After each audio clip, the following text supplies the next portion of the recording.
Texas for Flashback. Thank you for joining us here, and we're looking at issue 17, the USS Dauntless.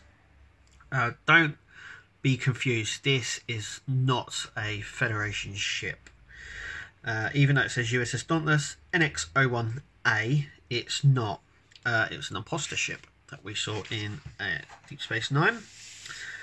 So obviously registry, Dauntless class, Delta Quadrant, created by Species 116.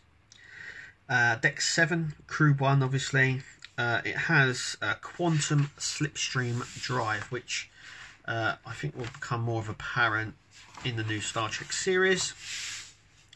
But anyway, it's a really nice ship actually, and could very much pass Federation ship. It does, and we'll get onto that in a minute. But in this, it obviously it's disguised as a Federation ship to fool the Voyager crew to get on it, and to then be assimilated. After they defeat Species 8472, his species here gets assimilated by the Borg.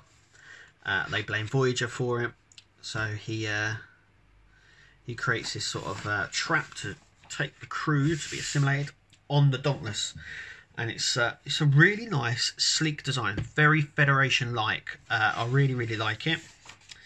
Then we come on to obviously designing of the ship. So we have a lot of sketches here. You can sort of see what they were going for. They were going for this sort of really sleek design. It's a really nice ship. Obviously early CGI built there in 3D. Then they went through different colour holes here. It's got a more of a bronze effect, more of a Federation look, and a sort of in between, which is what I believe they went for, which is sort of in between there. Then we come on to casting the 7 of 9. It's actually quite a good read. So it also explains why she only wore the silver suit in the first season. In the first couple of seasons she didn't, and then they went to a brown one because that was just incredibly uncomfortable. Obviously the trivia, Hope and Fear is where the episode is for Voyager, if you want to go and watch it. Coming next, we'll be doing here at Flashback. So next week we'll be looking at issue number 18, the solar sail for Bajoran solar sail from Deep Space Nine. It's got to be one of the most fragile models ever done by Eagle Moss. Anyway, we'll have a look at that next time. So without further ado, this is the Dauntless, and firstly I've got to say, yeah, it's a really nice, unusual, but definitely fits in with the Federation ships. So let's have a closer look. It's got that arrow shape that they've sort of gone for now as well in Starfleet design, even though this isn't a Starfleet ship. I think there's still some mystery surrounding it. Now, is it an alien ship that's supposed to look Federation, or did he able to go to the future and steal it? We don't know, and it's just got so many. Because I mean, even if it's an alien ship, I mean, it's got so many. It's got the look and the Federation look about it and everything. It's just, unless his ship was able to sort of manipulate itself, sort of a shape-shifting ship or some kind. I know the some of the panels and the bridge and that all sort of shape-shifted, but that could have been the one with hollow emitters. So could it have been a hollow emitter? We don't know. But it fits in really well with the Star Trek ships, the Federation ships. Also, it's worth noting that it did appear on Enterprise as well, when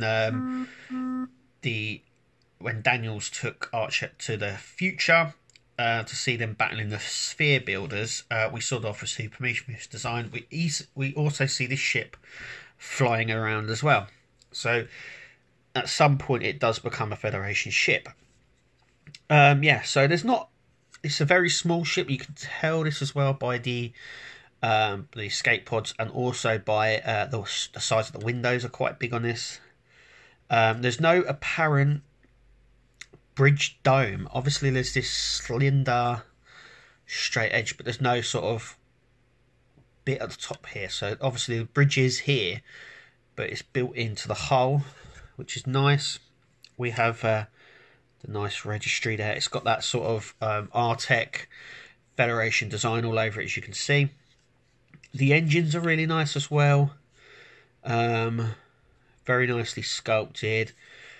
Under here we obviously have the deflector dish, and I think this is part of the slipstream drive as well, just here. So yeah, it's really nice. It hasn't got too much Federation detail. The only registry on it is at the front here. USS Dauntless, NX-01-A. Yeah. It has obviously the Federation decals here. We've got the impulse engines just here. It's just really nicely designed. Like I said, I'd love this to be a Federation ship. Where we might end up seeing it in the future. We never know. I know I think it appears in STO as well, Star Trek Online, as a Federation ship. So I'm going to class this as a Federation ship, even though it's actually not. But yeah, I mean, we've got the light, this see-through plastic just here. The underneath section I think is die cast. You can see that by the moulds underneath, so it's quite heavy at the bottom. But yeah, apart from that, it's a really nice ship. It sits really nicely and sits really well with like ships like the Prometheus and Voyager. Tell us what you think of the ship down below. And it's a really nice addition to the collection. I'm glad I got the Dauntless. Tell us what you think in the comments down below, and we'll see you at the next video.